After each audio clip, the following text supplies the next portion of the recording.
You haven't missed the gardening boat. You can sow seeds right now for fall and winter harvest. There's a lot of excitement about gardening right now. There's a lot of concern about supply chains with food, and by gardening, you can really take control of your own supply chain. A lot of people think that the only time to start a garden is in March, April, May, and the springtime, but in fact, you can start a garden in July. You have not missed the boat. I'm Natalie. And I'm Chloe. And we are with Wild Abundance and the Online Gardening School. This program helps guide you through all the steps to create your own abundant garden. Here's a little sneak peek of the kinds of things we teach in the Online Gardening School. We hope you enjoy it. So gardening in the fall is not just about catching up because you missed out on spring gardening. It's its own thing, and it has a lot of wonderful benefits. And in some ways, for some crops, can actually be better than gardening in the spring and summer. So I'm just going to talk about a few of the benefits of fall gardening, and then Natalie's going to talk about a few of them too. So one of them that's really, really helpful is that the soil is really warm. And warm soil will germinate seeds a lot more easily than cool soil in the case of most seeds. And so rather than, seeds taking a really long time to germinate and potentially rotting or just having more time to get, fungal diseases and things like that, they get a fast start. And that's really helpful because then they've done a lot of growing by the time cool weather sets in and they grow a little slower. They've had that initial burst. Another great advantage of gardening in the fall is that a lot of crops that do well in the fall actually get sweeter when the weather gets cold. So they're in their bodies of those plants, they convert starches into sugars. And the taste of, for example, a fall-grown carrot or a fall-grown broccoli or kale is way more tasty than those same crops if you plant them in the spring and harvest them in the summer, because when they ripen it's warm, and instead of making those sweet compounds they actually make spicier bitter compounds, which is their attempt to combat all of the pests that come in with the warm weather.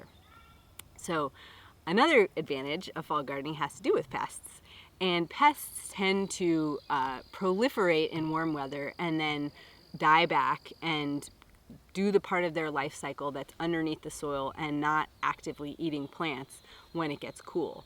So if you can get your fall-grown plants through the end of the worm season into the cool time, especially after the frost, then you're not going to be dealing with bugs, basically, those kinds of pests that want to eat your crops. And you're going to have a lot easier time growing many things like kale and collards and cabbage and other things too.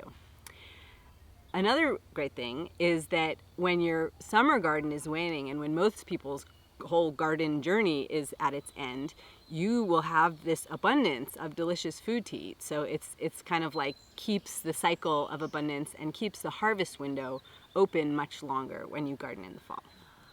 Another awesome advantage of growing stuff in the fall is that when you harvest something that's a spring crop, there's something to put it in its place. So like with onions and garlic, you pull those out in June or July typically, and you can have something to put there, which is really nice. You might want to plant some buckwheat or something to get you in between, depending on where you are, in between the time when you're planting, when you're harvesting and when you're planting, or you might just pull one crop and plant another crop.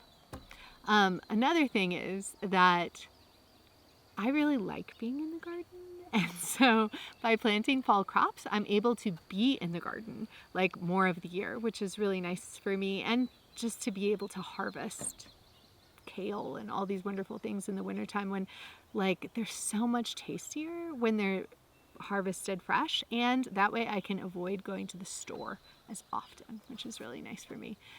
Springtime tends to be extremely hectic for me and for many gardeners that I know. And July tends to be a little more easygoing. And so that's another thing that I like about fall gardening is that I can put stuff into the ground when things are not so crazy, which is really helpful.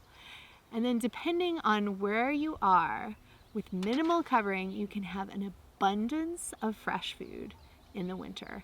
And you can be eating from your land all year long or close to all year long. And how much you're going to have to cover really depends on where you live. Like if you're in Florida or in South Georgia, you might not be covering at all or covering really minimally. Whereas if you are in Maine, you are going to have like really bulletproof coverings.